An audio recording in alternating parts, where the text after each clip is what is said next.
Bonjour à tous les fans de Plus belle la vie.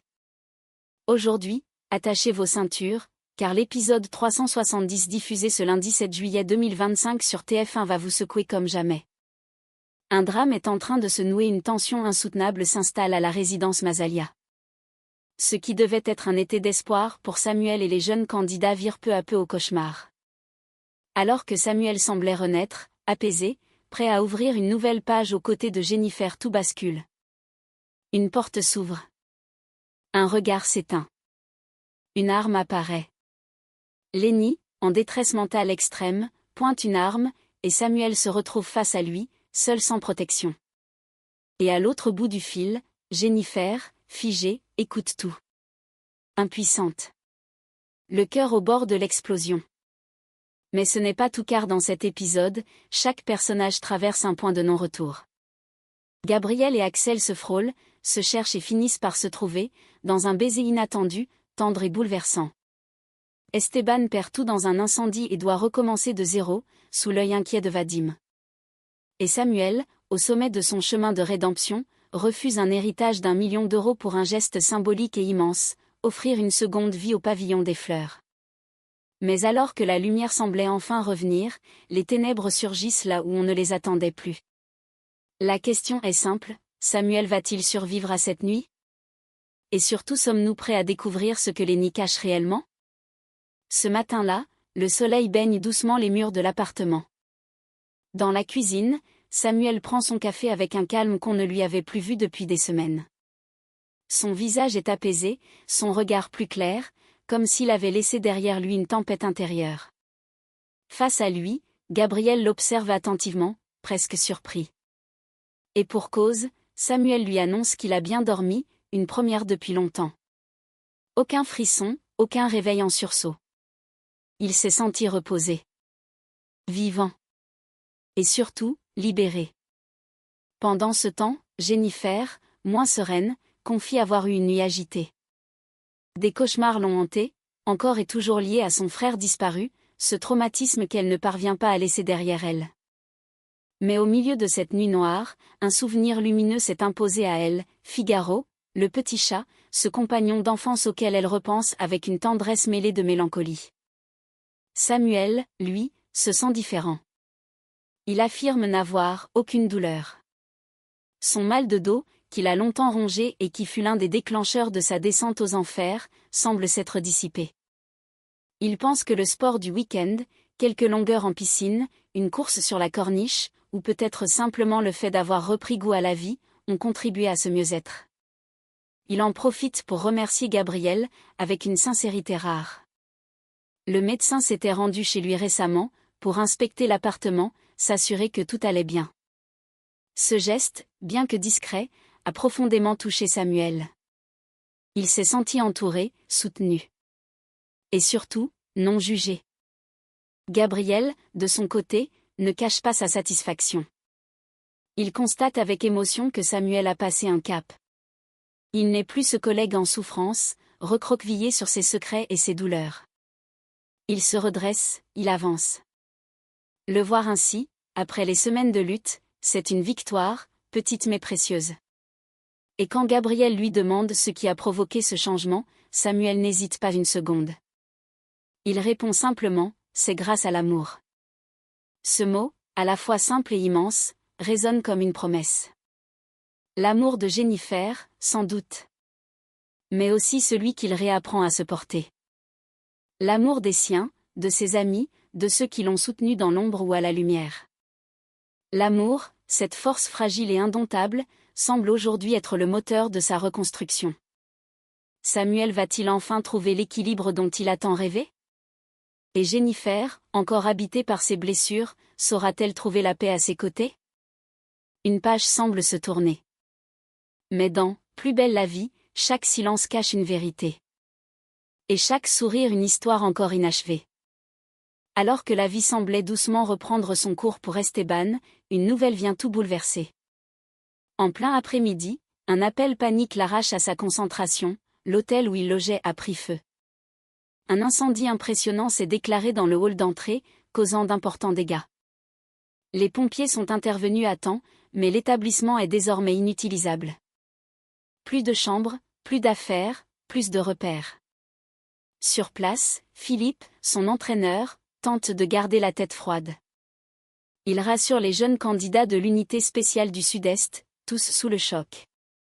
La priorité, leur trouver un toit pour la nuit et les suivantes. La compétition approche, et cet incident pourrait bien déstabiliser les plus fragiles. Esteban, lui, encaisse le coup avec une certaine pudeur. Mais son regard trahit l'inquiétude. Où va-t-il dormir? Va-t-il pouvoir continuer les entraînements dans ces conditions? Informé de la situation, Vadim réagit immédiatement. Il sait qu'Esteban ne parlera pas, qu'il minimisera. Mais il le connaît. Il voit dans ses silences une détresse profonde. Sans perdre de temps, Vadim se rend à la résidence du Mistral, là où vivent plusieurs jeunes, là où l'ambiance est plus souple, plus accueillante. Il demande s'il reste une chambre disponible, expliquant que certains étudiants sont partis pour l'été. C'est temporaire, juste le temps qu'on trouve mieux. Il a besoin d'un endroit calme pour se poser. Face à cette situation d'urgence, la solidarité s'organise. Les résidents, touchés par l'histoire d'Esteban, commencent à faire de la place, bougent leurs affaires, proposent même matelas et draps. Une chaîne humaine se met en place. Et derrière chaque geste, il y a l'empreinte discrète mais essentielle de Vadim, prêt à tout pour aider celui qu'il aime.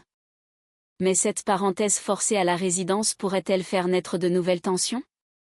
Ou au contraire, révéler des vérités enfouies entre Esteban, Vadim et ceux qui gravitent autour d'eux?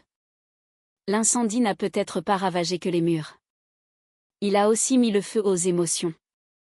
En fin de journée, alors que les couloirs du cabinet commencent à se vider, Axel pousse timidement la porte du bureau de Gabriel.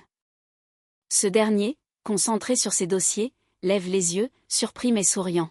« Je ne me sens pas très bien depuis quelques jours, j'ai des pointes au cœur. » Gabriel, tout de suite en alerte, l'invite à s'installer. Il prend son stéthoscope, vérifie minutieusement le rythme cardiaque, observe, écoute. Mais rien. Aucun souffle, aucune arythmie. Tout est normal, Axel. Ton cœur va très bien. Un silence suit. Axel hésite, puis baisse les yeux. C'est pas totalement vrai, j'avais aussi envie de vous voir. Gabriel s'arrête net. Le regard posé sur Axel, il comprend qu'il ne s'agit pas d'une banale visite de contrôle. Et puis, sans détour, Axel se lance, la voix encore un peu tremblante. Je crois que j'ai des sentiments, je ne veux pas vous mettre mal à l'aise. Et si ce n'est pas réciproque, je comprends, c'est juste que c'est là, c'est récent, mais c'est là. Gabriel ne répond pas tout de suite. Il le fixe longuement. Son silence n'est pas gêné, mais intense. Puis, dans un geste lent, mesuré, il se lève, contourne son bureau. Et sans un mot, il s'approche. Pas un mot, pas une question. Juste un baiser.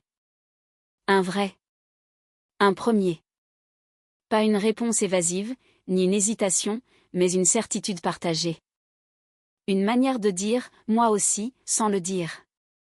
Axel, les yeux encore écarquillés, esquisse un sourire, les joues rosies par l'émotion. Gabriel lui murmure alors, presque timidement. « Moi aussi, je crois que c'est là. » La scène se referme sur ce moment suspendu, doux et inattendu, où deux cœurs battent à l'unisson, là où l'un pensait être malade alors qu'il tombait juste amoureux. Pendant ce temps, dans les couloirs calmes du centre de soins où Samuel poursuit sa reconstruction, une discussion discrète s'engage entre lui et Lenny, son compagnon de groupe de parole. Le ton est plus posé que d'habitude, mais la fatigue se lit dans les yeux de Lenny. Il soupire, l'air agacé. « J'ai mal dormi, encore. » C'est pas les cauchemars cette fois, c'est des femmes qui n'arrêtent pas de faire du boucan toutes les nuits. Samuel, intrigué, le regarde attentivement. Il sait que Lenny n'est pas du genre à se plaindre sans raison. Quelle femme? Ici. Non, à côté de chez moi, ou du moins c'est ce que je croyais. Mais en fait, je pense que c'est le voisin. Celui qui habite à côté du pavillon des fleurs. Ce type, il est bizarre. Instable. Parfois, je l'entends parler tout seul, hurler contre les murs. Samuel, attentif, perçoit immédiatement qu'il ne s'agit pas d'un simple problème de voisinage. Il sent dans le ton de Lenny une forme d'inquiétude à peine dissimulée. Il pose une main rassurante sur son bras. « Si t'as besoin d'aide, je suis là. Tu n'es pas seul, ok ?» Lenny acquiesce doucement, touché par la bienveillance sincère de Samuel. Un lien se tisse dans le silence, fragile mais réel. Car dans cet espace où chacun tente de recoller les morceaux de sa vie, les confidences nocturnes prennent souvent une valeur précieuse. Mais ce que Samuel ne sait pas encore, c'est que ce voisin du pavillon des fleurs, si discret aux yeux du monde, cache peut-être bien plus qu'un simple trouble du comportement. Et qu'un nouveau danger pourrait bien se profiler à l'horizon. De son côté, Babette traverse le couloir du cabinet, l'esprit encore embrumé. Depuis plusieurs jours, Mathieu occupe ses pensées, ravivant en elle des sentiments qu'elle croyait enfouis. Son cœur balance entre la culpabilité et la nostalgie. Elle cherche à s'aérer l'esprit, à reprendre le contrôle, mais le destin lui réserve une autre surprise. En arrivant à hauteur de la salle de soins, elle s'arrête net. La porte s'ouvre lentement. En sortent Gabriel et Axel, visiblement détendus, presque complices. Ils échangent un regard chargé d'une douceur rare, puis un bref rire s'échappe de leurs lèvres. Le geste d'Axel qui effleure discrètement l'épaule de Gabriel ne laisse aucune ambiguïté. Babette reste figée. Ce n'est pas une scène anodine qu'elle vient de surprendre Gabriel, son collègue rigide et souvent distant, semble différent avec Axel. Plus léger. Plus vivant. Gabriel remarque alors sa présence et tente de masquer un bref moment de gêne. « Ah, Babette, tu as besoin de la salle ? On a fini. » « Non, je faisais juste un tour. » Elle sourit, un peu trop vite. « Je crois que j'avais besoin d'air. » Axel salue poliment Babette avant de s'éloigner. Gabriel le suit du regard un instant, avant de tourner la tête vers Babette. Elle le fixe avec douceur, mais une pointe d'étonnement aussi. « Vous avez l'air de bien vous entendre, tous les deux. » Gabriel, pris au dépourvu, hésite puis opte pour la sincérité. Axel est quelqu'un de surprenant. Un silence s'installe. Puis, sans chercher à en savoir plus, Babette esquisse un sourire sincère. « Tu sais, parfois, les surprises font du bien. » Elle s'éloigne, l'esprit toujours en désordre, mais cette fois, ce n'est pas uniquement à cause de Mathieu. Il règne dans le cabinet une douce agitation sentimentale, où chacun semble redéfinir ses équilibres, à sa manière. Ce matin-là, Samuel pousse la porte du pavillon des fleurs d'un pas décidé, mais le visage fermé. Dans la salle principale, Blanche trie quelques dossiers, concentrée, avant de relever la tête en entendant son prénom. « Samuel ? Tu vas bien ?» Il hoche doucement la tête, avant de s'installer en face d'elle. Il est tendu, comme s'il portait un poids invisible. « Le notaire m'a contacté ce matin. C'est officiel, je suis l'unique héritier. 1 million d'euros. » Blanche reste bouche bée, mais n'ose pas le couper. Samuel poursuit, la voix grave, empreinte d'un mélange de lassitude et de détermination. « Je n'en veux pas, Blanche. Ni aujourd'hui, ni jamais. Cet argent, il me donne la nausée. Il vient de 2 personnes qui ont fait bien plus de mal que de bien. Je ne peux pas me construire sur ce que j'ai combattu toute ma vie. » Blanche l'écoute avec émotion. Elle sent que ces mots ne sont pas seulement des phrases, mais des plaies qui saignent encore. Samuel inspire profondément, puis poursuit avec plus de calme. « J'ai réfléchi. Je veux donner cette somme au pavillon des fleurs. Ici, au moins, elle servira à quelque chose de beau. À soigner, à reconstruire, à faire renaître. » Un long silence suit. Blanche est bouleversée. Elle a du mal à réaliser l'ampleur du geste. Samuel, c'est énorme. Tu es sûr de toi ? Il la fixe droit dans les yeux, sans fléchir. Plus que jamais. Mais il y a une condition. Une seule. Tu ne dois jamais en parler à Jennifer. Elle croirait que je fais ça pour racheter mes fautes. Or, ce n'est pas une dette. C'est une rupture. Définitive. Blanche acquiesce lentement, encore sous le choc. Le geste de Samuel dépasse tout ce qu'elle aurait pu imaginer. Ce qu'il vient d'offrir n'est pas seulement une fortune, c'est un acte de renaissance. Un adieu à l'héritage toxique, un cri de liberté. Et peut-être, une main tendue vers une nouvelle vie.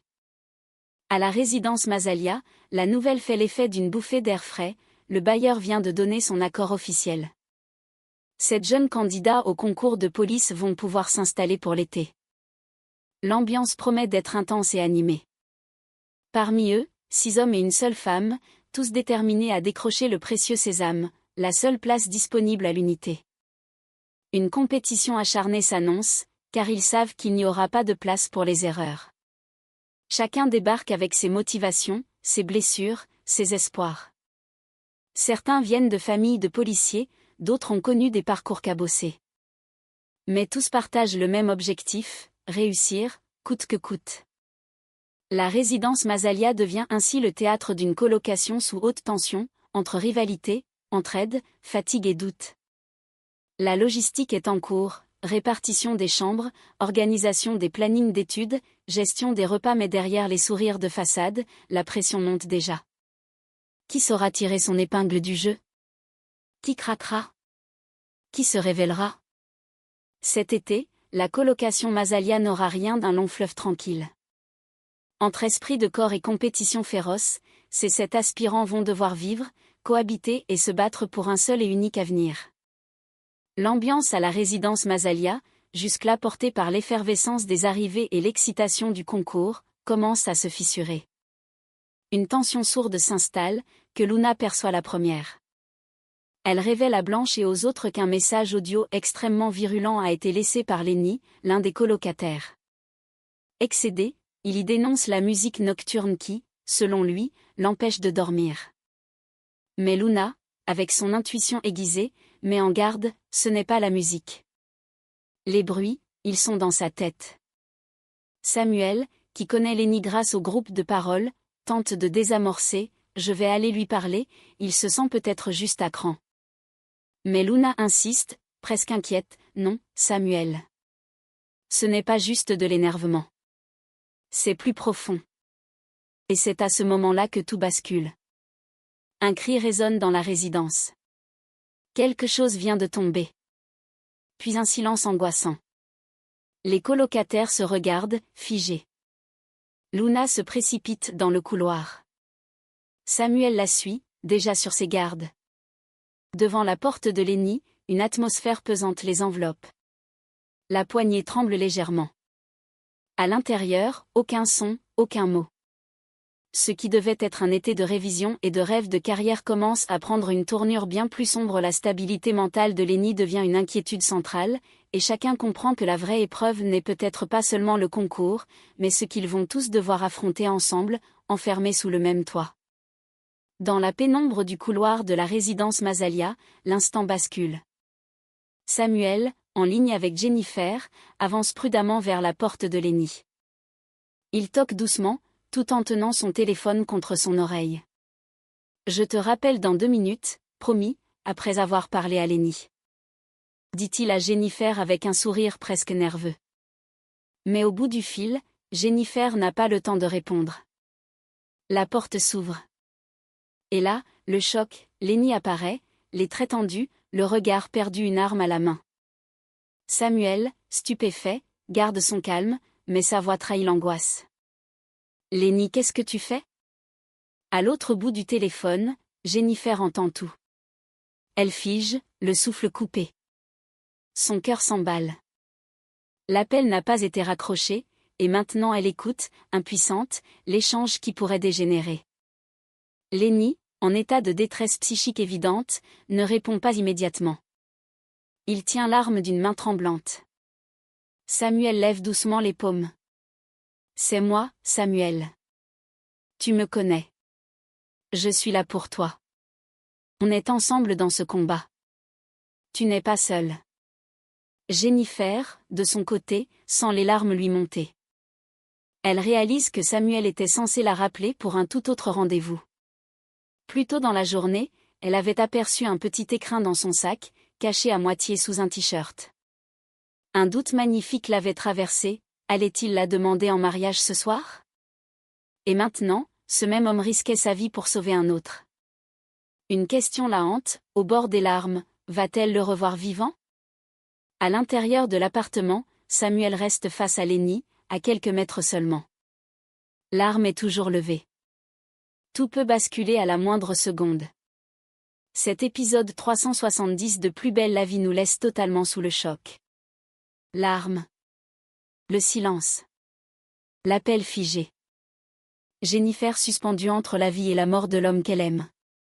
Samuel, autrefois brisé, se tient droit, prêt à tout pour sauver une autre âme en détresse au péril de la sienne.